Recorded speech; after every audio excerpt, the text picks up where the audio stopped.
Davido, how far? It don't clear. It don't clear. It don't clear. It don't shaking. It don't clear. Ṣé ti rí fídíò tí fídíò mo ṣe? Mo ní kí sáré gbé wá kó má bàa ṣe kíni, kó má bàa tutù. Pápápá. Ẹ̀yin tẹ́ ẹ bá wá online ẹ máa rí tẹ́ bá ti padà wá. Mo ráyé mo sáfáyé. Ṣebí àwọn èèyàn sọ fún Davido ń gbà yẹn pé olórí burúkú ọmọdé yìí ó máa drag ẹ, ó máa lọ fún ẹ. Ṣé mo pé Davido necessarily did not do anything o. Davido ò ṣe nǹkan kan o fún dick activist yìí o. Kò ṣe o. Ẹ wo fídíò tí fídíò mo ṣe. Ó ní inú picture, ó ní in this picture. Ó ní picture kí ló ń pè Adeleke àti Wike tó ń jọ ṣèkì ara wọn. Fídíò mo sọ pé Adeleke tó jẹ́ ọ̀rẹ́, tó jẹ́ uncle ọ̀rẹ́. The way VDM stood for this nuisance, ọmọ ọ̀rànkìnràn yìí. Adeleke tó jẹ́ uncle ẹ̀yin èèyàn mi. Èní mo rí ọmọkùnrin ó ti fẹ́ ó ń déyàn bá ti fẹ́ parẹ́ ló máa ń ṣe bí eléyìí. Adeleke is the uncle. Nǹkan tó bá ti yẹ kó bú Adeleke, ìyẹn governor yẹn, ó ti bú Davido nìyẹn, ó ti bú bàbá Davido, kò sí nǹkan kan tó lè sọ. Adeleke ń prostrate fún bàbá Davido ni. Only in this picture, there's a picture of Adeleke shaking the hands of Wike. Very Dark Man said, one is a politician in this picture and one is a political puppet. Only guess who is a political puppet? And he used his mouth to talk about the father of his friend as a only is Adeleke that is a political puppet. Ẹ̀yin èèyàn mi. Ọjọ́ tí ìyàbọ̀ sọ pé ìyá tó bí VDM is an animal. Ẹ jọ̀ọ́ ṣó parọ́. Tí ó bá ṣe pé crossbreeding of animal ló bí ìwọ ọmọ ìrankíran yìí. This is your best friend. Tá a dẹ̀ mọ̀ ń gbà yẹn pé Davido bó ṣe gbé ọ̀nkú yìí. Ìgbà tí Davido ń bá bọ̀bọ̀ yìí campaign ìyẹn ẹ̀gbọ́n ẹ̀yẹn ọ̀nkú yẹn. Wọ́n máa yìn bọ̀n nígbà tí máa yẹn kọ́kọ́ fail campaign yẹn. Wọ́n máa shoot Davido. Ní election tó kọjá lọ last week yìí. Wọ́n sì rí igi APC sì try láti rí igi ẹ̀. Torí pé nǹkan tó dá tí máa yẹn ti ṣe sílẹ̀ làwọn ọmọ ìlú fi dúró tán. Wípé no, this man tried. 4 years péré. 4 years. Only VDM go reach everybody. Don't they reach the Adeleke now? Now here we go there. Ẹ máa gbọ́, mò ń gbọ́, mò ń analyze ẹ̀ fún yín.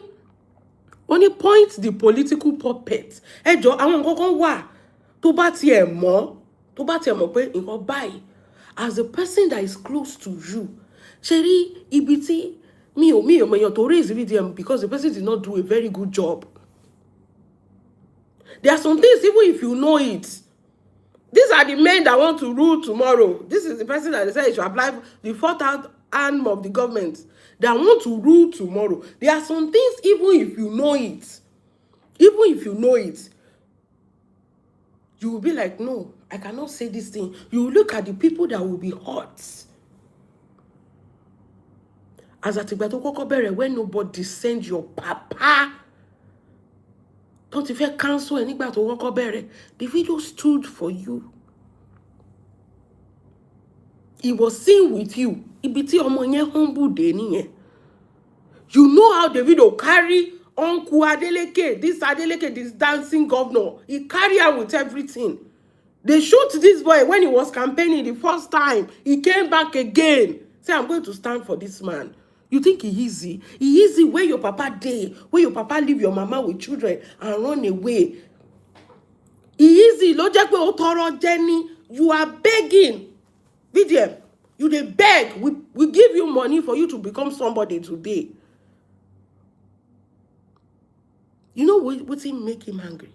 He said the Adeleke, they are piling themselves in Osun State. Can you imagine? They were piling them now because Adeleke has one governor now. He go to senator. If the papa of Davido have been ruling Osun, you know, you don't have to be a politician for you to rule a state. They have been packing themselves before you know now. The video go one become governor too. Kini kon. Only they are packing themselves family. Now who they suppose pack? I don't understand. Shey you when you went to go and attack Bilod and you went to open office for China, no be your brother you put for there. Hey, me riru eléyìí rí ẹjọ́ nítorí Ọlọ́run èèyàn mi. Mi riru eléyìí rí ẹ̀yin èèyàn. Wọ́n pọ̀ ọmọdé manipulator mi gbọ́ rí. Mo ṣe gbọ́ for the first time ni. Ọjọ́ tó fẹ́ bọjà Bilod jẹ́. Àṣẹ torí pé ìwọ náà fẹ́ bẹ̀rẹ̀ sí ń kọjá wọlé láti China ni. Torí ẹ̀ ló ṣe fẹ́ bọjà bọ̀bọ̀ yẹn jẹ́. Ìgbà tó wá sí ọ́fíìsì sí China, no be Maxwell àbí King àbí kí lórúkọ àbúrò ẹ̀ yẹn. No be him you put for the office where you open for China. For your company where you open for China. Now you demand say the Adeleke they pay themselves. Wọ́n ní ọmọ ẹni ò ní ṣe di bẹ́ẹ̀ rẹ̀ ká kó lẹ́kẹ̀sọ́ ọmọ ẹ̀ sí di ọmọ ẹlòmíì. Bó ṣe sọ nìyẹn. Bó ṣe sọ nìyẹn. Ẹ wo church. Ẹ wo Pastor Adeboye. Ẹ wo ọmọ ẹ̀ yẹn. Òun náà ti dájọ́ lẹ̀. This is a family this thing. Ọmọ ẹni ò lè ṣe di bẹ́ẹ̀. See, no be Davido spoil your life. Wípé kó má ní financial anything, political anything, inheritance anything, everything your papa, your mama failed now. The only thing that is successful in this life is because Nigeria consider you to give you money. I jebe now person poron you go still dey suck. To mama run be back over. It's because Nigeria, they are emotional people. They give you money. At the end of the day, 3 years, 500 million. Oma ji money. Oma ji gbe money. Koma dan kankan. Look at the way you are insulting a present governor. Kini bobo egbe mi no. If it easy, why your papa no make anything for this world? Why your mama failed? Mama e tún lọ ń ja àwọn banker lólè. Only 200,000. If it easy like that. If it easy, we contributed 500 million for you. Within 3 years, you squander everything. You came back, make a two me. VDM, kò ní dá fún ẹlẹ́ẹ̀kan. This is your downfall. Kò yé ẹni. This is your hello ma ẹ káàárọ̀. Àbí o kà mí lára ni. Ṣé rí fídíò tó drop fún Davido àti uncle ẹ̀. I don't understand. Wọ́n fara wọn lọ́wọ́ sókè. Wọ́n ṣe ní fara wọn lọ́wọ́ sókè.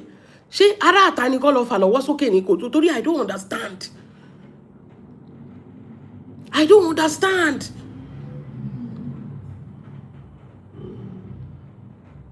I clearly don't get it. Why you will be angry that a family is threatening themselves? The Baba Adeleke has money.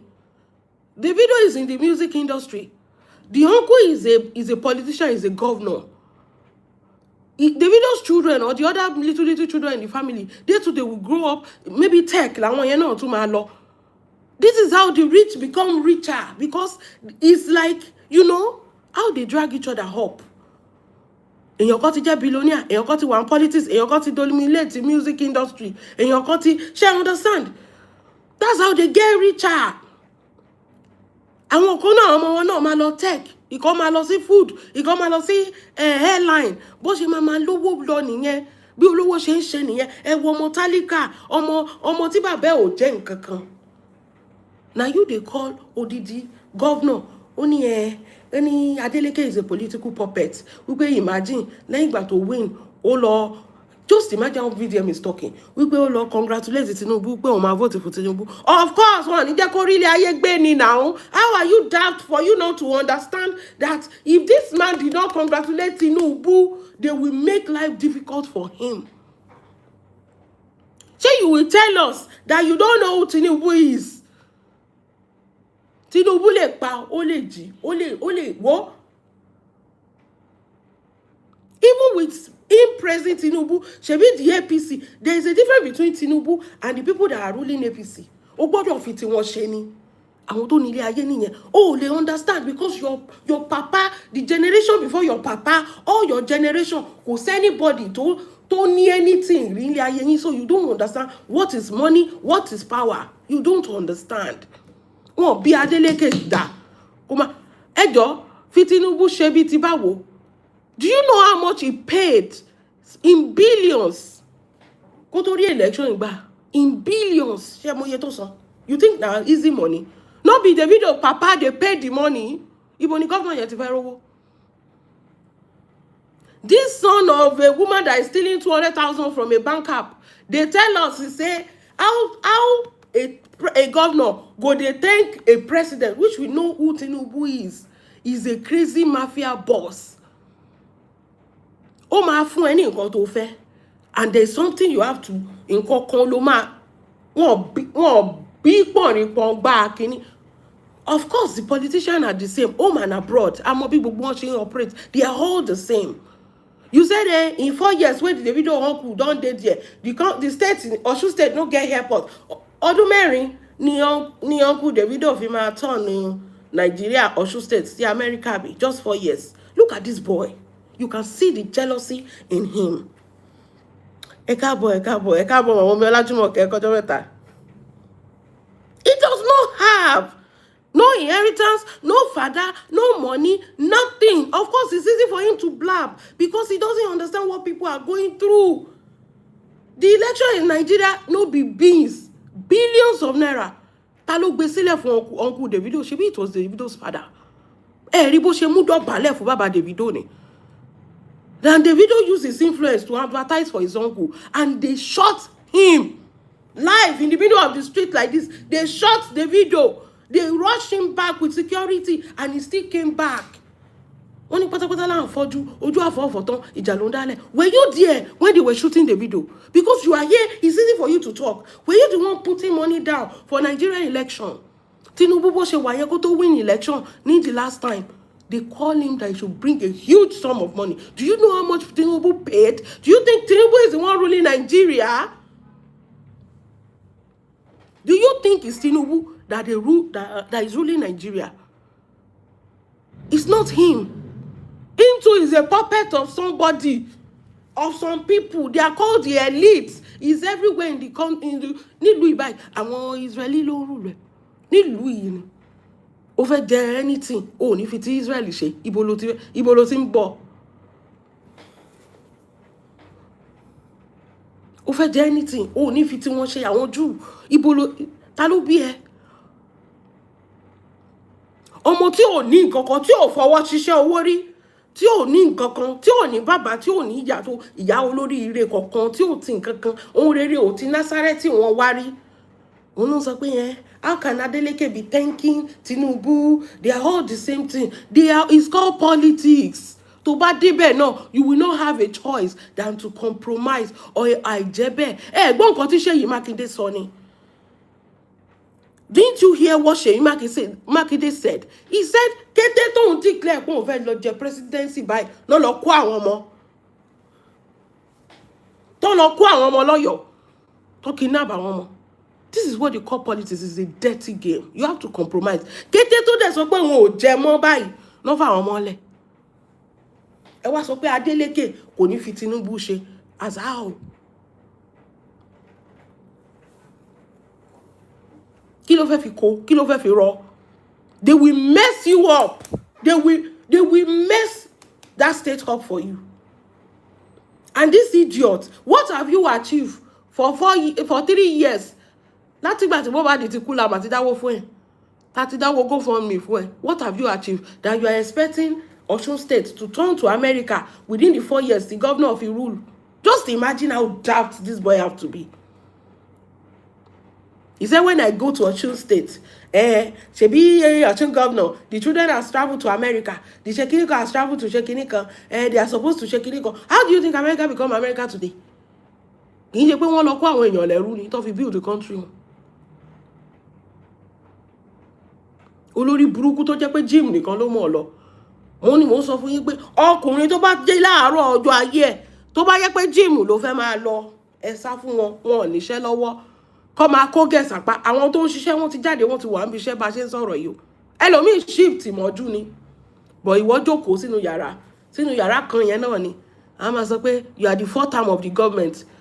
Ọmọ tí ò lówó, tí ò ṣiṣẹ́ owó, tó yẹ pé wọ́n dáwó fún jẹun ni. Ó lòun ní 4th term of the government. Do you know what it goes? What goes down? Shoot, any idea? And I'm like, okay, if you don't want to say anything, think about David, who is your friend. Don't bat ever anything. Don't tell him, okay, I don't care, but you care about this person. And you know how much. Báwo ló ṣe máa sọ pé nǹkan tí ọ̀rẹ́ ẹ̀ cherish. Ó mọ̀ pé ẹni ọ̀rẹ́ ẹ̀ cherish ẹ̀. Wọ́n wá sọ pé o fẹ́ bring ẹni yẹn wálẹ̀ just like that. Reduce the person to nothing because the person has to do the right thing for the people of his state. Kì í ṣe wọ́n lè gbé ẹjẹ́ sọ kíní kan fún yín. Tí Adeleke ò bá fi ti Tinubu ṣe, wọ́n ò ní gbé Adeleke, wọ́n ò dẹ̀ ní gbé àwọn ọmọ ẹ̀yìn aráàlú ló máa jẹ̀yà. That is how it works. Tí Adeleke ò bá ti fi Tinubu ṣe, wọ́n ò ní gbé Adeleke, wọ́n ò ní gbé yàwó ẹ̀, wọ́n ò ní gbé àwọn ọmọ ẹ̀yìn náà máa gbé ẹ̀yìn ọmọ ìlú. He knows what is coming. He has seen it happening and he decided to shake it, to just what? Tó bá ti dìyẹn, let these people be safe, and he's trying his best. We can see the way the people were fighting for him. He tried his best. But you, responsibility, bàbá ẹ ló ń fún ìyá ẹ lóyún o, VDM. Ó kàn sọ ìyá ẹ di baby making machine. Bí cotton candy, ìyá ẹ kàn pọ̀ ọmọ pẹ̀ kò síṣẹ́, bàbá ẹ dẹ̀ sá lọ fi gbogbo yín sílẹ̀. How do you want to relate to the Adeleke's family? Ó tún sọ, ó ní nǹkan tó ń sọ yìí o, òun mọ̀ pé wọ́n máa bú òun, òun mọ̀ pé wọ́n máa bú òun o, àṣẹ ní bú ẹ. What have you done? Ìwọ tó dáwó fún, tó kówó mì dèní, tó kówó jẹ dèní, ìwọ ló wá ń sọ fún wa pé nǹkan báyìí. Didn't you use your brother? Why would you use your brother? Number one, two things ló ṣe, ló gbá game fún wa nígbà tí billboard yẹn. You said the price is too much. That the boy is overcharging Nigeria, extorting Nigeria. You want him to reduce the price. We did not know that that's not why you came. You did not come to reduce the price of the things that Billboard was selling. You came to destroy his business. Torí kò fẹ́ ṣe the same thing. Ó fẹ́ lé kúrò market. Torí ó mọ̀ pé ó ń dominate market tech. Auto, tech, and another thing. Billboard is dominating that market. You know that is where money is. You want to use your influence, not to reduce the price, to chase him away, so that you can enter here. Ó ti wá di mélòó tó ti kó wọlé ńsìn. Ìgbà tó máa wá lọ create a company, kí ló dé tó fi àbúrò ẹ̀ sí?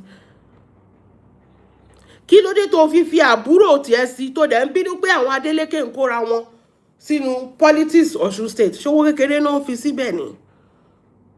Wọ́n ò ní kóra 16 billion ni Uncle Davido ti ná torí pé ó fẹ́ di governor. Ta ló kó lẹ̀?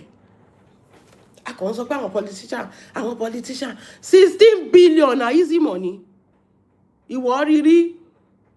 Ta ló kó lẹ̀ tí ò bá ṣe bàbá Davido? Ẹ̀rí tó mú dọ̀bálẹ̀ fún máa yẹn. Ó dọ̀bálẹ̀ ó rá bàbá lẹ̀ báyìí. Ta ló kówó yẹn lẹ̀? Politics, power, money, gbogbo ẹ̀ wàá compromise so ẹ̀ dáràn. Nǹkan tó sọ pé when I get here, ẹ wo Tinubu, ìgbà kó tó di president, rí bó ṣe ń dún fatafata, ó ti di nǹkan mélòó tó ti achieve ọ̀sẹ̀. Nǹkan tó yẹ kó fi yé yín nìyẹn pé no be him dey rule Nigeria. Àwọn tó ń rule Nigeria, nǹkan tó lọ ń gbàṣẹ lọ́wọ́ àwọn tó ń rule Nigeria. Nǹkan tó bá dẹ̀ fẹ́ ló máa bá wọn ṣe. Nǹkan tó bá fẹ́ ló máa ṣe kí ni? Ló máa bá wọn ṣe. Ẹ jẹ́ àkàkọ́ rẹ̀. Wọ́n ní ṣe mọ̀ pé he did not have a father, ibo ló ti fẹ́ rí. This is the end for VDM. This is the end for this. Okay, another thing tí mo tún fẹ́ kẹ́ túmọ̀ ní pé number one, did APC, him thanking Tinubu, doesn't mean that they did not try to disrupt that election. Ṣé bá rí gbogbo video don't still vote àwọn èèyàn kígbe.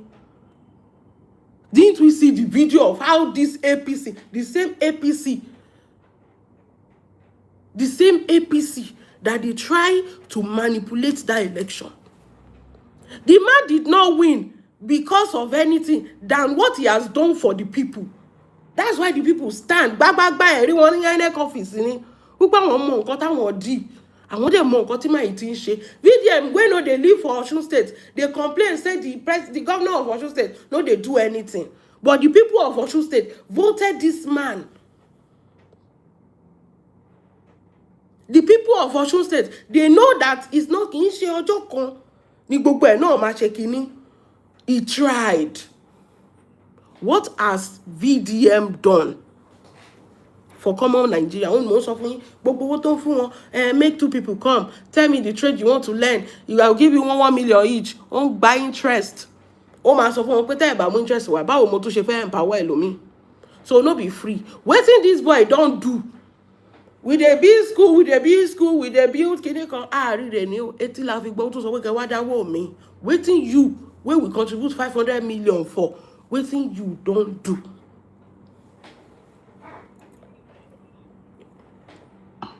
Waiting you don't do. Why the man no go endorse Tinubu? Why the man no go endorse Tinubu? Come wa to law school. Come lo ko awon omo be. He endorsed Tinubu because if not for Tinubu, he no go win that election.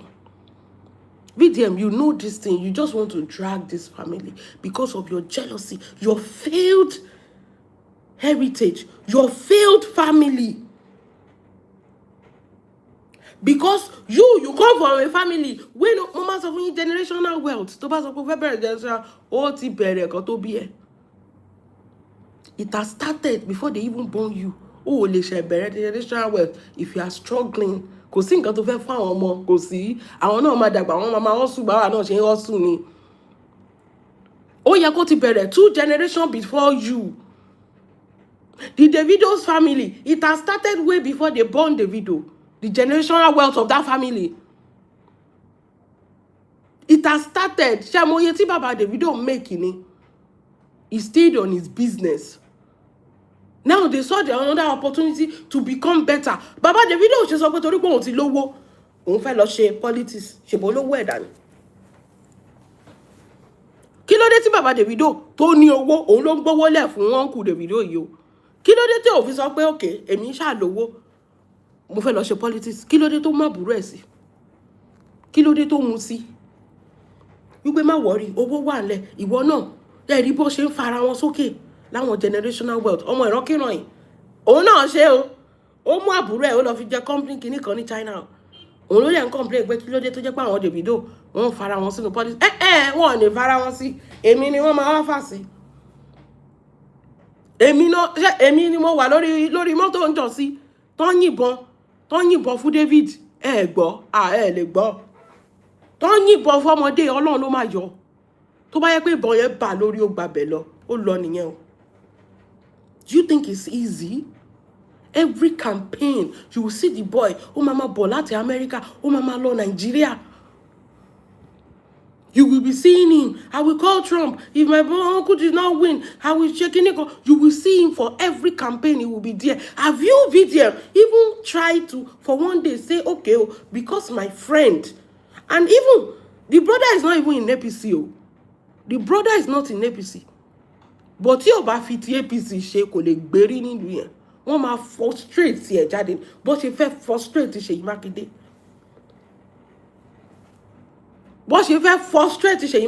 ẹ rò pé lásán náà káwọn ọmọ lẹ̀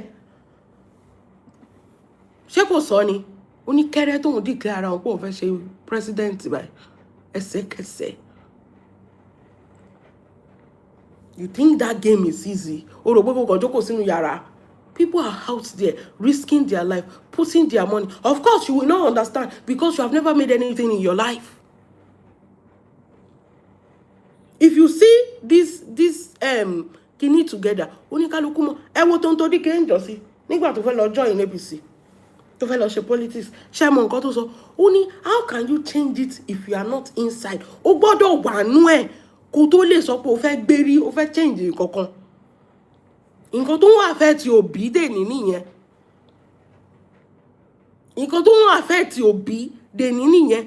You have to be part of them for you to understand what is going on there. Àjẹbẹ́ ibẹ̀ yẹn is an enclosed space. àwọn tó wà ń bẹ̀ ló mọ̀. Kó má praise Tinubu, kó kọ́ àwọn ọmọ, kó kọ́ àwọn tíṣà, kó bẹ̀rẹ̀ sí máa dúnbú orí wọn. Nǹkan tẹ́ fẹ́ nìyẹn àbí?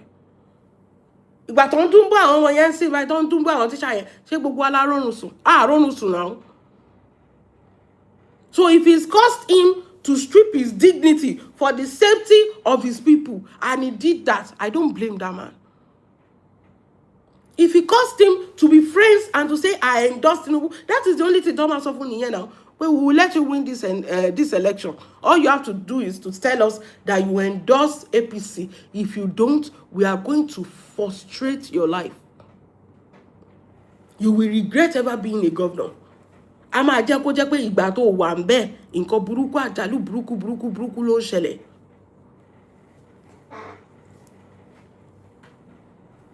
They will tell him, a máa kó àwọn ọmọ, ẹ̀rù máa bà ẹ́, ò ní mọ̀ nǹkan tó fẹ́ ṣe mọ́. Only from what they are doing, what has he done? The people love him. Why are you complaining? Why can't you go to your own state and go and complain? You are complaining for Osun State, and we are not complaining. Kí ni tiẹ̀? Ṣé bó mọ Edo ni ẹ́? Ṣé gbogbo ó ṣe wọ́n ti wá sọ Edo di paradise ni? Ṣé ti wá ní paradise bẹ́ẹ̀ ti ní skyscraper bẹ́ẹ̀ ni? Why are you not complaining about your own state? Why are you putting your mouth in Yoruba? I'm also saying, Yoruba. What is wrong with this guy? You went to Osun State once, and you that once not of you decided that Osun is a bad state. Everything is not working. What about your own state? No be una moto Dangote dey kill. Don't ṣe títí yín dáadáa. Tí mọ́tò kan run yín, ton run yín, tọmọtọmọ ton run yín dànù. What have you done there? How many skyscraper? How many international airports una get? Olórí burúkú. Ó ti di mélòó ló ti sọ ọ̀rọ̀ state yẹn torí ó mọ̀ pé ó ní lè tẹ̀bẹ̀ ni. Olóṣì lọ́mọdé yìí now. Anything Yoruba, he will jump to it. Ṣé kò ń sí nǹkan tó máa ń ṣẹlẹ̀ ní state tiẹ̀ náà? Everything all of a sudden is not good. Òun sọ̀rọ̀ Mohbad, òun compare sí ọmọ Igbo. If it was Igbo culture, kí ló kàn inú ọ̀rọ̀ Yorùbá gan-an? Àbò fẹ́ pasán ayé gan ni. Now you pick a whole state. Àwọn èèyàn dẹ̀ tún sọ pé governor try you, tó bá fún ní more time. Nǹkan báyìí ló máa ṣe. The people are saying he tried. Now only you no dey see anything good. Mr. Content Creator, now only you. Owó tá a dá fún ẹ. Ọmọkùnrin, where is it? What have you used it to do? Owó tá a dá fún ẹ.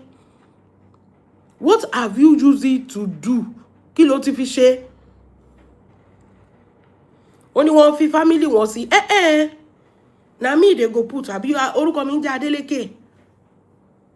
The risks these people take. Ọlọ́run, if you say that they deserve it, mi ò lè take care. Togun, towó, tìbọn. Every time they are going to rally, wọ́n lè pa mọ̀ pa àwọn tó máa ń ṣe politics yẹn, wọ́n máa ń pa wọ́n dànù ní rally. Wọ́n yìnbọn fún Davido bó ṣe ní security tó. They can assassinate the governor. They used to do this thing very well in Nigeria. Tó bá yẹ pé wọ́n ti mú máa yẹn wọ́n ti pàdánù sí. Ṣó lórí burúkú yìí máa jáde. Content creator, á fi gbogbo ẹ̀ create content ní ó lè. Á fi create content. That's the only thing it's known for. Let me use this to create content. Let me use it to... There's things happening in real life. What have you done in real life to better anything? Video. There is real life and there is content. Kí ló ti ṣe in real life? One BDM is just a manipulator. Exactly. Always trying to pull people down to rise. David was never his friend. He was just using David's influence to rise at that time. It was a wreck for him. If not David and Cubana chief priest. What am I even saying? But he Cubana chief priest to lọ ṣe political something. To they lose. VDM ló wá fi ṣe yẹ̀yẹ́ lórí online. VDM ló wá fi ṣe yẹ̀yẹ́. He doesn't know where to draw the line. This is Davido's uncle. VDM ló wá fi ṣe yẹ̀yẹ́ ní online. I don't know. You want to be the only one that is making it. You don't want anything good to happen to the people around you. How?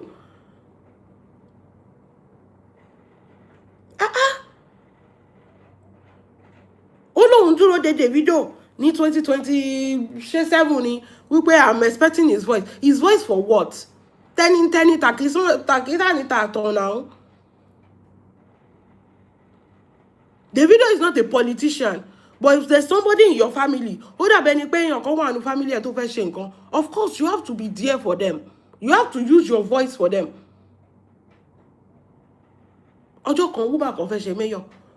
Gbogbo sticker ló ń lẹ̀ tó ń kanlẹ̀kùn from ojúlé to ojúlé. Her brother, her husband's brother, gbogbo olókọ̀ bẹ̀rẹ̀ sí sọ, gbogbo òyìnbó tó ń sọ báyìí mi gbọ́. Mo ṣá gba ìwé yẹn nìkan mo kà. Everybody, ọmọ ìkékeré náà, vote for my mom, vote for kinikan, she's kinikan. You see even children, they were going from house to house. Just imagine. This idiot say he's waiting for Davido. What are you waiting? She presidential election. Show more governorship election. But at least the Adeleke tried in Osun State. Kì í ṣọjọ́ kan. Ìwọ tó jẹ́ pé 300 million, 500 million tá a dá fún ẹ for the past 3 years. O lè fún wa, o lè audit ẹ. Kò sọ pé nǹkan báyìí ló fi ṣe. Kò tiẹ̀ yé wọ gan fún ara ẹ. Torí ibi tó ti ń try láti oppress èèyàn. Ibẹ̀ ló ti mú gbogbo owó yẹn tó ná jẹ tán.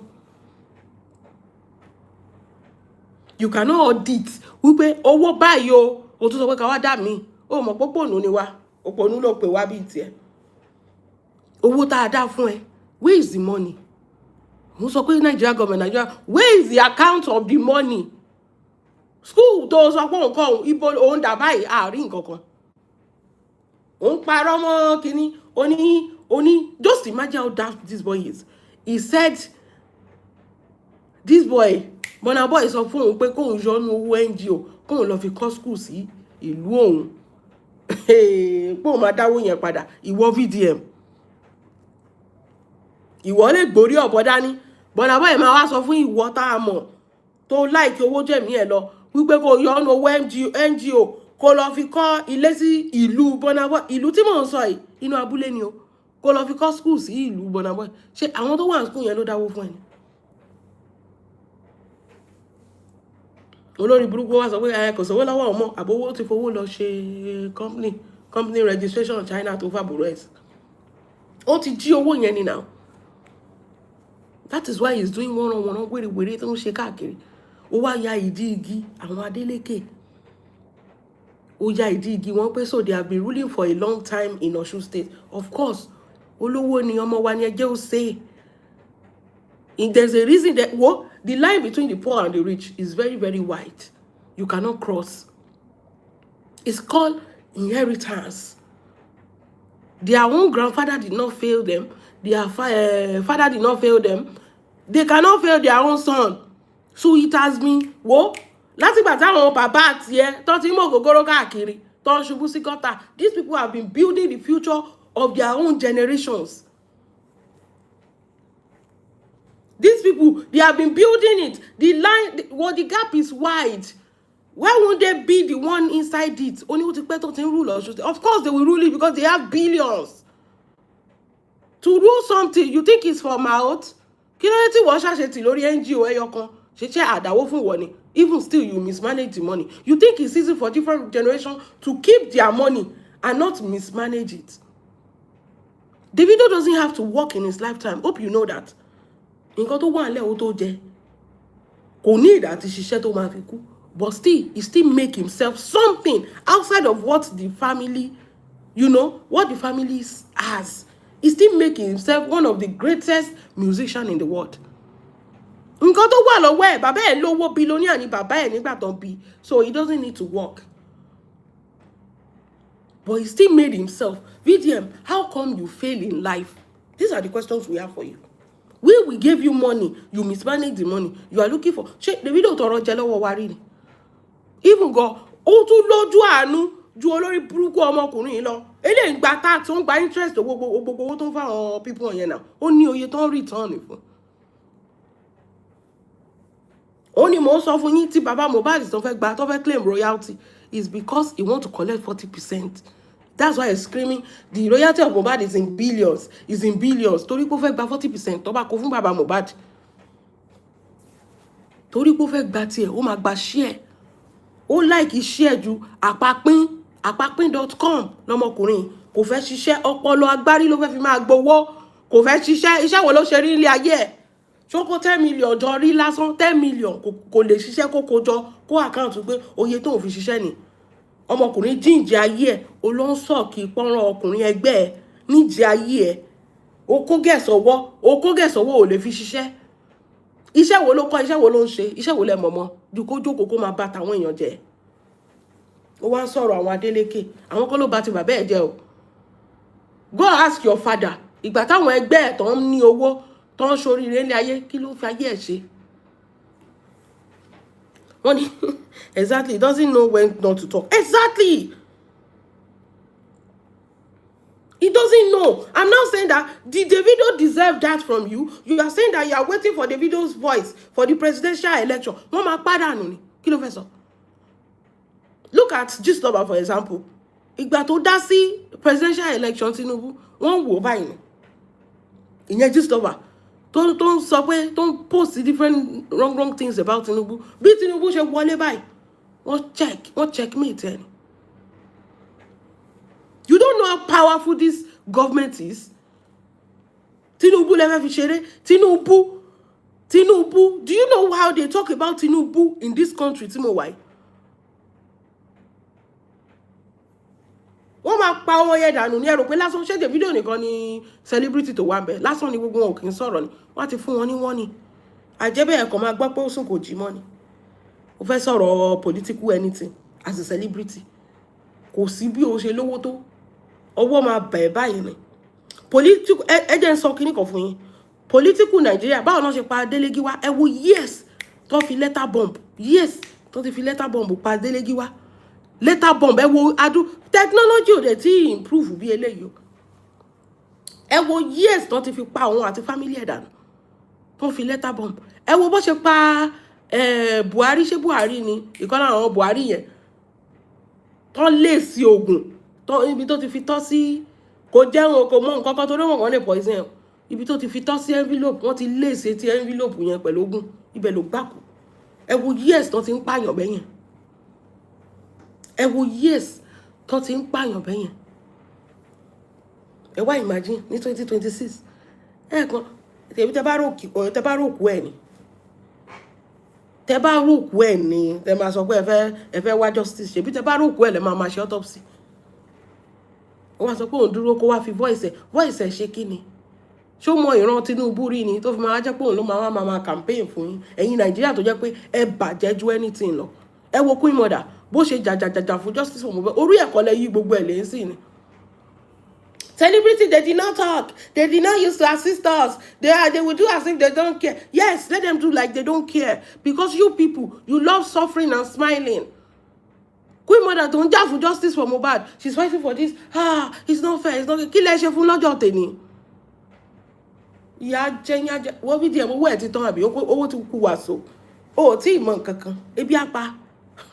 Máa yìn sáàtì ara ẹ kiri. Orí bó ṣe ó ti gbé ọ̀rọ̀ Mohbad lẹ́yìn sí ibà ìgbà tó ti tẹ́ bọ̀m̀bẹ́. Táwọn ayé ò gbà fún mọ́. Ẹ rí pé ó fẹ́ máa ta ló wá ní ìdí bọ́kẹ́tì ẹ̀sìn. Ẹ rí pé ó ti sáré yọrọ ẹ̀. Fídíò tó ṣe lánàá kò sọ̀rọ̀ Mohbad. Ó tún ti ṣe fídíò míì lẹ́ni kò tún sọ̀rọ̀ Mohbad. Ó ti rí pé òun ò ní evidence àṣírí òun dẹ̀ ti tú. Ó tún ti ń wá mi tó tún fẹ́ yìn sá. VDM bàbá àgbà wa ti kú o. Wá yìn sá àti ara ẹ̀ sínú. Àwọn olówó ò ní rí nǹkan kan mú bẹ́ẹ̀ torí kò bàbá ò jẹ́ nǹkan kan kó tó di kó fi lé ayé lẹ̀. Wá yìn sá àti ara ẹ̀ síbẹ̀. Torí òun wá content by all means. You are useless. You are useless to your mother. Your mama useless. Your papa useless. Gbogbo ìran yín ló useless. Ó lè ọmọ olè tó ń fi agbárí wá gbá àwọn èèyàn lórí social media tí ò fẹ́ ṣiṣẹ́. Go and work. Iṣẹ́ làwọn ṣe nílùú òyìnbó. Lọ ṣiṣẹ́. Go and work. Davido ọmọ bàbá olówó he still went ahead to become the greatest musician. Ó lọ ṣiṣẹ́ kò gbójú lówó bàbá ẹ̀ tábà sọ pé ìwọ ọmọ tí bàbá ẹ̀ ò ní nǹkan kan. Tí bàbá ẹ̀ ò ní nǹkan kan. Wọ́n ní follow VDM at your own risk. Exactly. He hasn't done anything with the donation money and he thinks he can change a state of American standard if given the chance in 4 years. Exactly. Look at Adeleke. 4 years. And this VDM is telling us that even the state is bad. He has not done anything in the state. You know they live there. You visit. Go to other states. You will see that it's not easy. She 4 years lè yan fẹ́ fi tún Nigeria ṣe. Nigeria need tough hand. The gbogbo le tan ṣe for 4 years, 8 years, it cannot fix Nigeria. You need people that can stay there for like 20, 25 years for us to see the changes. Ojo kankan ni nkan ma da now.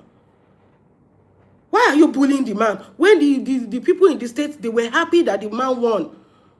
That they see me by everybody. Gbogbo àwọn tó jẹ lówó pátápátá náà sanwó àwọn workers. They said the man is trying. That's why the people were defending his vote. And here you are drawing a map. Wole ayé ó ti ṣí ẹsẹ̀ mú lé ayé, ó draw a map wípé wọ́n fi ara wọn sí. Ṣé ìwọ náà bá fi sí ni? Ṣé Seun Kuti ò sọ fún ẹ? I don't know why you are jealous of the video, because Seun invited you to Labour Party. They said politicize Ratel. Now you refuse. You say you don't want policy, you don't want this, you don't want that. They gave you the option. Ṣé Labour Party ló gbé lọ ní àbí ṣé whatever the party they want can be. Go and politicize Ratel. You know they agree. But everything politics do, now you they put mouth. One more ṣe. What can you want to join? Lọ ṣe kan lọ dá kan lẹ kó mo bó ṣe rí tí ó tẹ̀ lówó ni. Ó mo yẹ tó ń gba formula lásán. Political form, presidential election form is 100 million naira. No gba form. Wọ́n ti sọ pé ẹ fẹ́ ṣe ẹ̀sùn lẹ́yìn. It's 100 million naira. Kan gba form VDM. Ó ṣiṣẹ́ owó yẹn rí. Gbogbo owó tó máa dá fún ẹ kò ju 500 million náà ni ó rí. Ó ra presidential form lásán. Ó rí nǹkan kan. Ó lè ṣe account ibi tó wó yẹn bó ṣe wọlé ló bó ṣe wá ló ṣe lọ. Wàá ṣiṣẹ́ ni. Sórí ìgbẹ̀yìn ẹni lórí social media. You go work because everybody they work. Don't they bully people when you know sabi work. When you don't understand anything, how this thing they work. If the man tí ó bá fi Tinubu ṣe is going to ó máa lose láyé, ó máa lose lọ́run. Ó máa lose láyé. And wait, why are you even crying? The only political person we know in the whole Adeleke is this Ademola Adeleke now. The video is not a politics. There's nobody politics in that family for now. There's nobody. It's only one now. Because anybody don't see the politics in the family now. So why are you hungry? When there's just one person, he has ruled for 4 years, he wants to go for another 4 years, which is 8 years. And I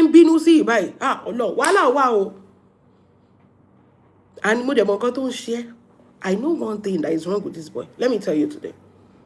Sheriba boy, the problem he has is that he already knows that bí ẹ̀gbọ́n Adeleke ṣe wé yẹn, ó dẹ̀ ti ń rí Davido pẹ̀lú àwọn power yẹn, ó ti understand kíní kan. Ibi tó jókòó sí yẹn, Davido dẹ̀ ti sọ kíní kan lánàá. Ṣé wo updates tí Davido pull up? Ó ní in the next 5 years, òun ò ní máa jókòó ti àwọn ọmọ 20 years old, àwọn ọmọ máa ṣe music mọ́. That means that Davido has already hint us Upe is retiring from music. Now that we have seen the video with his brother, we should already know that ọmọkùnrin pẹ̀lú bó ṣe ń rìn pẹ̀lú àwọn brothers ẹ̀ tó ń ṣèkì gbogbo àwọn ọwọ́ àwọn wíkẹ́ yẹn tó tẹ̀lé ẹ̀gbọ́n ẹ̀ lọ sí state house yẹn, tó tẹ̀lé ẹ̀gbọ́n ẹ̀ tó ti mọ bó ṣe ń gba certificate, bó ṣe ń dá certificate padà yẹn, that is already telling us something. Nǹkan tó ń ká lára ni. Ó ti mọ̀ pé that is already telling us something. Davido is going into politics. He's going, ó máa retire from music. Ó ti hint wa lánàá. Ó pé in the next 5 years, òun ò lè jókòó pẹ̀lú àwọn ọmọ 20 years old. Káwọn jọ máa kọrin, kó máa wá di àrífín, káwọn máa throw sọ́ọ̀bù sóhun. Ó ti ń yẹra fún music industry. Before you know, ó dẹ̀ ti ń tẹ̀lé ẹ̀gbọ́n ẹ̀. Ó ti ń fojú sí bẹ́gbọ́n ẹ̀ ṣe lọ return the certificate of kíní. Bó ṣe ń délé padà, bó ṣe ń ṣe lé. Ó ti understand the concept kan. Ó dàbí bá ṣe ń rí Ṣèyí Tinubu. Tó ń lọ, tó ń ṣe lé, tó ń ṣe kíní, tó ń wà publicly in political. Ṣé ti understand the thing? One thing is sure. Before you know it, ṣe rí àwọn ọmọ àwọn billionaire. Before you know it, àwọn náà bí àwọn bàbá wọn ṣe rú wa. Now, no to shemaruwa. You cannot change that fact because it's our papa that failed. Because if our papa too, àwọn náà ti gbìyànjú nínú ayé, táwọn náà ti wà ní level yẹn, àwa náà máa wà ní level yẹn pẹ̀lú tiwọn ni. You cannot blame them. That is how this life works.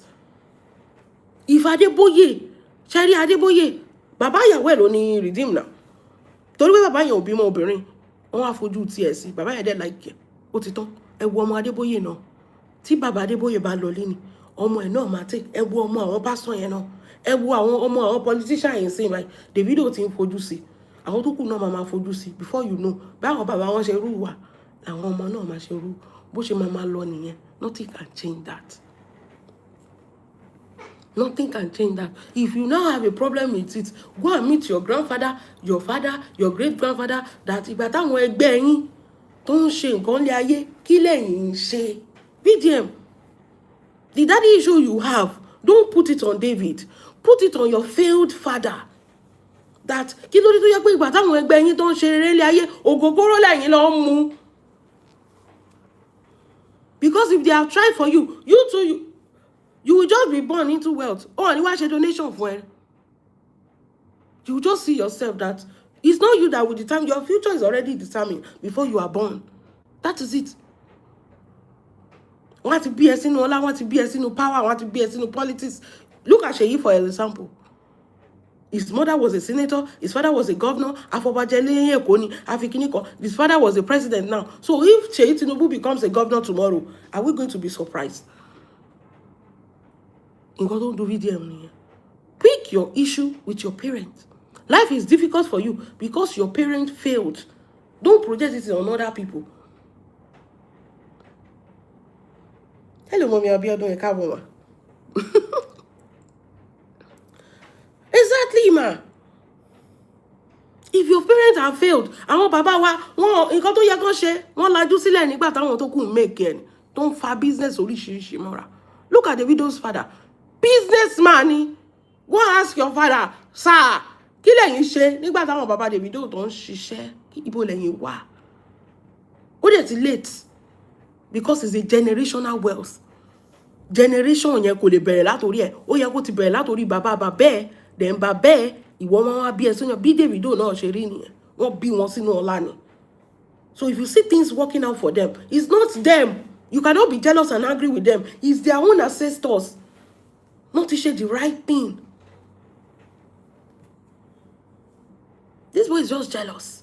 But kò sí jealousy. Surely when he's failing for you, show mo pé owó NGO ti tán sìn. Ó ti kú kíní sìn. You will be hit with reality. Ó dẹ̀ ti lọ ṣe companies in China. Ó ti lọ bẹ̀rẹ̀ manufacture àwọn nǹkan kan because ó rò pé bówó yẹn ṣe wá ló ṣe máa wá. It has shocked you now that the money is not going to come the way it used to come. In fact, monetization has been reduced. Ẹ jẹ́ fún 1 star o. Ẹ ti gbọ́n sìn, wọ́n ti reduce monetization and everything. So ìgbà tó wó yẹn ò ti wá bó ṣe yẹ kó wá. Now you are now faced with the reality of ibo ló fẹ́ kọjú sí gbogbo ọjà tó sọ pé ò ṣe ní China kò mà tí ready. Owó dẹ̀ ti tán, owó ti kú wá so. That's why you are hungry. Gbogbo case ló ń jump onto. Mo ní mo ti bá rí case. Wọ́n ti pa bàbá àgbà nu family wa. Kò ní nǹkan kan, kò tí ẹ̀ ní, kò ní issue, kò ní nǹkan kan. A lè kaṣọ àlòkù fún ẹ. Ó wá bá wa dá sí. That's why you are jumping and jumping. Ó tún wá lọ bá bàbá Mohbad wípé kó gba royalty ọmọ yẹn torí pé Naira Marley ti sọ fún ẹ pé billions ní royalty ọmọ yẹn. Wípé tó bá gbà, ìwọ máa bá fight lórí social media. Ìwọ máa gba 40%. Gbogbo àṣírí ẹ̀ ló ti tú náà. So that wale tó bá gba 40% in billions, that is another be 500 million naira. That is about billions ní sọ pé 1 billion o ní Mohbad ní o. Torí ẹ̀ ló ṣe ń jà pé kó má kó fún Wumi because he knows that is another lot of money. Òun náà máa gba 40% báyìí. So tí social media bá tiẹ̀ work, torí ẹ̀ ló ṣe ń fi ṣọ́sìn. But ó tún shock ẹ̀ pé ibi tó tún fojú sí ọ̀nà ò gbà bẹ́ẹ̀. You no go see anything because Baba Mohbad paid the bride price of Omo Wumi and Liam is Mohbad's son. So everything that Mohbad has belongs to his wife and his son. Period. That is the law. Ori yọ Omo Wumi bó ṣe marriage pẹ̀lú ọmọkùnrin yẹn kó tó kú. Àjẹ́bẹ̀, she will walk away. Ọmọ gan tó ní royalty, ẹ rí bó ṣe ń ṣiṣẹ́. Ọkùnrin tí ò fẹ́ ṣiṣẹ́ ilé ayé ẹ̀ tó ń wá tàwọn èèyàn tó máa bàjẹ́. ẹ wo Wùmí bó ṣe ń ṣiṣẹ́ tó ṣe ń tarun tó ṣe gbogbo iṣẹ́ wo ni BDM gbé lórí tó ń ṣe ó wá sọ pé káwọn máa dáwó wọ́ bẹ̀bí ti ṣẹ́jú ebi apá yẹ ẹ̀ ṣèbí yẹ ẹ̀ mọ bó ṣe lọ máa ń jí owó lórí bank app kò tí ì rí nǹkan kan ebi apá ẹ̀ wọ́n ní his father last night wọ́n ní his father can go to China bẹ́ẹ̀ ni òun complain pé àwọn Adeleke ń fara wọn sínú politics àbúrò tiẹ̀ Maxwell yẹn kí lòun náà ó ṣe bó lọ create company sí China ó fòun náà sí bó ṣe rí náà nìyẹn náà. You empower your own brother and you are mad that the Adeleke they are empowering themselves. No be juju be that. Why can't you put somebody else in place of Maxwell where they run your company for China? Look at life. Why can't you put somebody else? Why you put your own blood brother? Ọmọ Yekoye, ọmọ Bakoye, ló lọ fi sí China, kó máa bá ẹ run ní company ẹ. Ó dẹ̀ ń complain pé àwọn Davido wọ́n fara wọn sínú politics. Double standard ẹ̀yin èèyàn mi. Ó fẹ́ bà ti Billboard jẹ́ torí pé ó fẹ́ máa ta the same nǹkan tí Billboard ń ta. Ó bí mú ẹráǹgì fún ẹ náà. Ó tún wá lọ jẹ gbèsè sí China, ó ti fi gbogbo owó kìíní, ó ti fi lọ rajà, kò wá ká. BDM, it's over for you. You better go gbogbo àwọn tó follow ẹ, gbogbo àwọn èèyàn tó ṣe kìíní, gbogbo ọkọ ló ti ń kúrò nsìn báyìí torí wọ́n ti understand irú èèyàn tó jẹ́. That is it. Politician, let me tell you one thing about politicians. They are all the same thing. Mi ò lè parọ́ fún yín. Wọ́n lè búra wọn. Ẹ wo Dino for example. Ẹ wo bó ṣe ń gbé rẹ̀ ṣubú. Tó ń mímíkì Tinubu gbogbo gbà yẹn. Ìgbà tí Tinubu rìn, wọ́n bí dá. Wọ́n bí Dino dá. Kó má lọ congratulate Tinubu. Ṣé rí ilé gbogbo mọ́tò tó suya paper, suya mọ́tò ni. Bẹ́ẹ̀ ni. Ẹ wo kíní for an example. Kí náà porúkọ ẹ̀? Sunday Igboho. Bó ṣe lágbára tó, bó ṣe ṣe kíní tó. Nígbà tó wọ́ tẹ̀, state là ń sọ yìí. Ọmọkùnrin yóò mọ nǹkan kan ni. Ṣé mọ̀ pé ọmọ tí ò bá ti níran rí. State là ń sọ yìí. Ìgbà tó wọ́ tẹ̀ tán gbede. Lẹ́yìn tán ti lọ sùn ilé ẹ̀ tán gbede. Ṣé rí bó ṣe ṣe Nnamdi Kanu tó jẹ́ pé bó ṣe wà yẹn ẹ̀wọ̀n ló máa gbó sí. Bẹ́ẹ̀ náà náà ṣe fẹ́ ṣe Sunday Igboho ọpẹ́lọpẹ́ Tinubu yìí. Gbogbo àwọn nǹkan wà tẹ́ ẹ mọ̀. Ẹ rò pé lásán ni Sunday Igboho follow Tinubu ni. Ọpẹ́lọpẹ́ Tinubu yìí. Àjẹ́bẹ̀ nǹkan tó máa wọ́n máa render Sunday Igboho useless ni. Wọ́n ò ní dájọ́. Ṣebí tó máa dájọ́ fún náà máa sọ pé ọmọjọ́ tó máa jáde tó bá jáde ó máa continue. Wọ́n á gbàgbé ẹ̀ṣẹ̀ wọn ni. And that is worse than kó dájọ́ ọkú fún ẹ. Nǹkan tó ṣe fún Nnamdi Kanu. Nǹkan tó máa ṣe fún tó fẹ́ ṣe torí treason ló commit yẹn. Treason ló commit yẹn. Ìjọba ni ọmọ ní pátákan yìí. Pátá dúdú yìí. Ọmọ black pant, very black pant tó ń sọ fáwọn pé kí Davido lọ máa kojú Tinubu. Ẹ̀gbọ́n Davido gan tó ju Davido lọ ló ní gbogbo nǹkan ju Davido lọ. Òun kàn fi ti Tinubu ṣe ó sọ pé Tinubu I have approved you for the next election because I jẹ́ bẹ́ẹ̀. Kí Davido bá kojú ẹ̀yin tálákà manians lè máa kojú ẹ̀. Tinubu. Ẹ wo ẹ má yẹ ká anybody tán yìí òun ló máa win next election. Kì í ṣe pé kíní òun ni. Because what? Ẹ wo gbogbo àwọn APC party ó ti kó gbogbo wọn sọ́dọ̀. Ìgbà tí ó kó wọn sọ́dọ̀ gan win. Gbogbo ibi tó bá dẹ̀ kó sanwó fún ṣe bí gbogbo mistake tí Obi ń ṣe ni. Obi ò lè náwó náà. Ẹ mọye tí Tinubu ń ná ni. Ẹ mọye tó ń gbé lẹ̀ ni. Obi ò sínú kákọ́sì wọn number 1. Kò tún lówó láwọn burúkú kò lè náwó. Ẹ wo báwọn APC wọ́n ṣe ń gbé ẹ wo ilẹ̀ Igbo wọ́n ṣe ń gbé hairdresser tó ń gbé kíní tó ń gbé machine sewing machine generator ọ̀kadà gbogbo ẹ̀ náà ń pín nílẹ̀ Yorùbá ẹ̀rí gbogbo nǹkan tó ń pín yẹn kí lẹ rò pé wọ́n fi ń ṣe tówó ti gbogbo ẹ̀ ẹ jókòó síbi ẹjẹ́ kan máa bóbó yín pé ẹ ní ráìtì kan wọ́n ti pín ráìtì yín wọ́n ti fi ṣe ráìtì wọ́n ti pín fáwọn yín no be Nàìjíríà ìlú ìgan ìgbà tó tí gbogbo ẹ̀ fẹ́ ṣe kíní gan ṣèbí Russia náà pé tọ́mọ wọn hack system ṣèbí online ní ìbò ibi bẹ́ẹ̀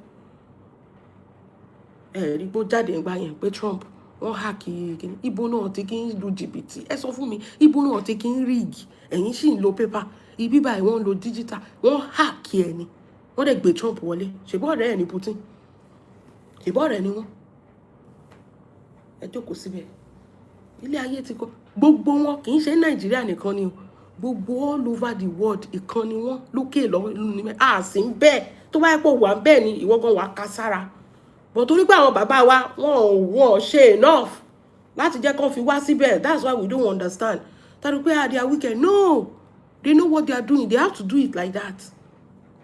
Ó ní mo sọ fún yín Tinubu nǹkan ó ní àwọn èèyàn tó ń answer sí tí ò bá fi tí wọ́n ṣe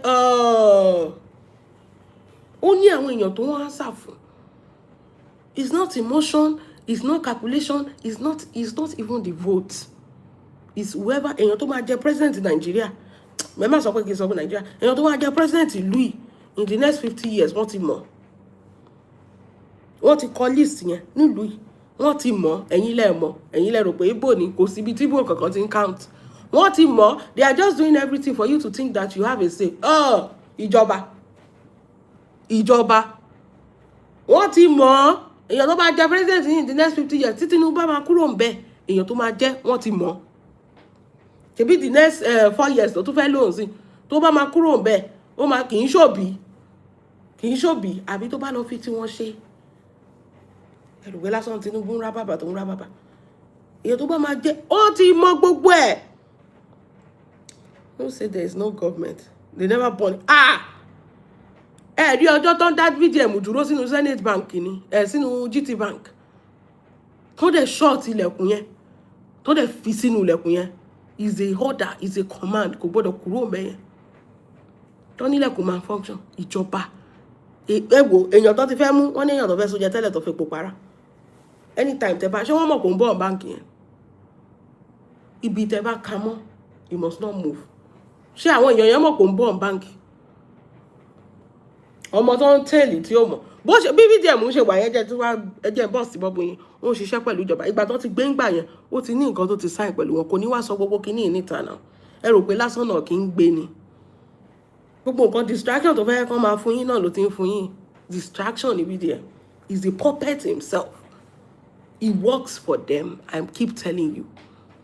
Tí ó bá fi tí wọ́n ṣe wọ́n ti pàdánù. Ṣé èèyàn kan wá lé fún ìjọba láti eliminate ni tó. Ẹ rí pé kò attention gbogbo nǹkan tó ń ṣe náà distraction náà sì ni o. Distraction bí pé kó má dàbẹ́ ni pé kò sí anybody tó ń kata wọn. Everybody is quiet. Everybody is not talking about Tinubu. They are afraid. Ṣé ìwọ̀n pé international law ó máa wà against. Wọ́n máa ṣe bí pé mò ń ṣe é mò ń gbà ẹ̀. Mò ń ṣe é mò ń gbà ẹ̀ bí Tinubu ṣe rí nìyẹn. Ẹ wo election tí Tinubu ṣe pẹ̀lú Obi yẹn. Ó ti understand the kinní kan. The international body, the Labour Party of Obi, they all focus on Lagos and Abuja. Ó dẹ̀ ti mọ̀ kí ló ibo ló ti carry out gbogbo vote yẹn. Outside Lagos and Abuja. In the constitution, they said if you win in the two dominant states, which is Lagos and Abuja, you are automatically the president. Ojú Obi báyìí not in change the constitution. Ẹ gbàgbé. If you are not there, you are not there. Ẹ gbàgbé. Rí bó ṣe mú VDM tó ka lúbúlúbú lójú yẹ. Bó ṣe ní fún ìgbọ̀ngàn tó náà ṣe squeeze ẹ̀ tó daṣọ bò lójú. Tó ń gbé lọ tá àmọ́ ibi tó wà nígbà ìjọba. Níbi tó dé yẹn gan ó máa ní àwọn nǹkan kan tó máa kọ́lẹ̀ kò ní sọ gbogbo yẹn fún yín náà ó máa ní bó ṣe máa sọ pé kó máa ṣiṣẹ́. All these things the way they do na distraction. Into himself he be distraction. He be distraction. I keep telling you he's a distraction himself. Gbogbo kó má dàbí pé kò sí anybody tó ń counter wọn ó yà bó ṣe ń ṣe yẹn máa ra máa ṣe bẹ́ẹ̀ yẹn o má go too deep. But share on the surface so that when you're married, okay, we have a voice. Come out of anything, everybody is quiet. Because imagine, remove VDM from people countering the government. Remove him. The social media space will just be blank. Nobody is talking. Nobody has that voice or that platform to talk about the government. So the social media space will just be as if, VDM is not talking. What happened? Maybe they've already done something to him. Let him keep distracting them and we will keep out carrying out. Distraction níta ọ̀tọ̀ dẹ̀ ní nǹkan tó ń ṣe nínú. Nǹkan tó ti parí. Ṣé wo ẹ̀yin èèyàn ẹ má jẹ́ kí anybody. Ẹ má jẹ́ kí wọ́n máa bóbó yín o. No. A ti gbọ́n ju gbogbo yẹn lọ. Ẹ má jẹ́ kí wọ́n bóbó yín. And concerning this Wunmi and Mohbad, Wunmi did not buy Mohbad. Wunmi did not. Ṣé mo reason tí mo fi èèyàn kan wà offended pẹ̀lú nǹkan tí mo sọ pé as of today when I made the video on the 16th only as of today reason being that I don't want a situation whereby you people are saying that torí pé ó ń follow Wunmi ni I want you to ṣe mo pé mo ti fún yín clause nsìn as long as there is no evidence as of today tí ò dẹ̀ tí sí evidence tá dẹ̀ mọ̀ VDM tó ń hack WhatsApp tó ń hack IP kò dẹ̀ tí lè hack evidence ibi tí Mohbad tí Wùmí ti pa Mohbad ẹ gbàgbé. ilé ẹjọ́ ò kì í ṣe social media. Ilé ẹjọ́ works with evidence and facts. They work with evidence and facts. It's not social media.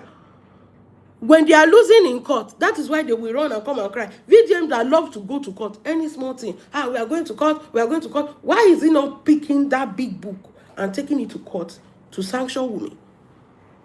You might take anybody, there is nothing, but they want to use social media to bully the girl. Mo den sọ kíní kan fẹ́yìn ọkùnrin. Ẹ jọ̀ọ́ nítorí Ọlọ́run.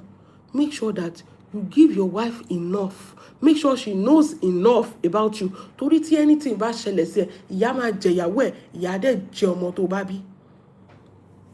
Àwọn family, Baba Mohbad fẹ́ gbowó, Baba Mohbad at 60s, almost 70, want to collect billions and go no dànù. But he doesn't care about the son of Mohbad. People don't care about you. People don't care about you. Make sure your wife and your children, because one thing, don't have money. Even if you hate your wife, ìyàwó ò lè fi ìyà jẹ ọmọ tó bá bí. And the more you give your wife money, the lesser a chance of remarrying another man. That is it. Obìnrin máa wò pé kí ni mo fẹ́ lọ fọ́kùnrin mi fún. Ọkọ mi ti kú, ọkọ mi ti kú. Kí ni mo ní ìdọkùnrin? Ó fún mi nílé, ó fún mi lélẹ̀, ó fún mi lélẹ̀, owó wà, gbogbo ẹ̀ wà. Ó ti secure mi. Kí ni mo fẹ́ lọ fọ́kùnrin mi fún? But they are lying to you. Women are bad. Women are bad. Tí àwọn abẹ́sẹ̀ tó wá ti wà ní the other side tó ò lè ṣe nǹkan kan mọ́. Àwọn family tí ò bẹ̀ ṣiṣẹ́. Ṣé bóbìnrin yẹn ló mọ irú iṣẹ́ tó ṣe tó máa mọ̀ pé òkè o, ọkọ mi ó ṣiṣẹ́ báyìí o, mo gbọ́dọ̀ gbé lẹ́sgẹ́sì ẹ̀ dáadáa. But àwọn family tí ò mọ irú ìyà tó jẹ irú iṣẹ́ tó ṣe, wọ́n á ná owó yẹn àná dànù ni. Ṣé bá máa rí dáadáa?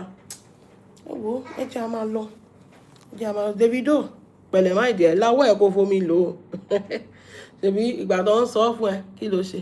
Túndé ẹ̀dọ̀tí ni tiẹ̀ bọ̀ bẹ̀rẹ̀ sọ. Ìgbà tó ń sọ fún Davido, wetin he do? He no do anything now. To him, he thought nothing. No be him come for your family now. That even draw the pie chart, bar chart of your family.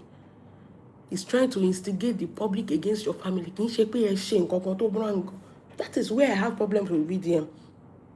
It's not that the Davido family, it's not like the governor did not do well. He tried for 4 years. The people were saying it. It's not like he did the wrong thing. Kì í ṣe pé ó fòbòyà. Kì í ṣe pé, you know, they are even humble family for that amount of money. Ẹ jẹ́ kémi ní irú owó yẹn, kẹ́ wá wo àrà tí máa dá. They were even humble. Davido is very, very humble. If he's not humble, he will never be seen with somebody like you. A guy that is seen with Beyonce and Jay-Z. If he was not humble, as at that time when you know he never get any fans, he's part of the people that help you build your page with him. Orekpe àṣírí ẹ gbàgbé ni. Kì í ṣe pé they have done anything wrong. It's not like they rigged the election. The people genuinely voted for him and they stood on their votes. And VTM still have a problem with that. Just imagine.